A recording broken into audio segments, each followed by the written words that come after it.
Hi, Dr. David Schiller here. Today we're going to be talking about gluten sensitivity and your migraines or migraine headaches. There are correlations between people who have migraines and there being gluten sensitivity. Particularly the reason is that if gluten sensitivity is present, or even celiac disease, which is the autoimmune version of gluten sensitivity, where the autoimmune reactions are in the gut, there are going to be correlations between inflammation in the gut and inflammation in the brain. That's the correlation. When you're eating foods that you're sensitive to, and you may not even have gut symptoms when this happens, they are symptoms that occur outside of the gut. So unless you have celiac disease, you can have gluten sensitivity without celiac disease. You don't have to have celiac disease to have gluten sensitivity, but when there is inflammation in the gut, which is produced by eating gluten and gluten-related products, you're going to get a potential byproduct of inflammation in the brain, and that is through what is called the gut-brain axis. So there is a correlation between and a connection between the gut and the brain, and you can find this in the literature, in the research.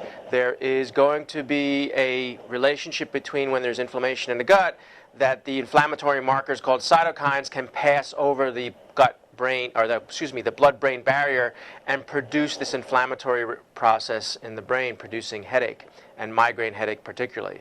So if you've been suffering with migraine and you're continually on the medications like Imitrex and you're constantly having to take them, but you haven't investigated the role of your diet in these things, then you may be missing the boat and you'll be constantly suffering. So just know that if you have migraines and you haven't investigated this, that may be something that you want to do. But you need to find a doctor who understands the correlation between gluten and all the gluten-related disorders. You can have gluten sensitivity being triggered by other foods. So just know if you've discovered this piece of information and you have migraines and you decided to go gluten-free, but you still haven't gotten there, the reason could be what is called a cross reaction. There are other foods that can trigger the gluten sensitivity. So in a sense, the reason why migraines can be produced is because of the inflammation.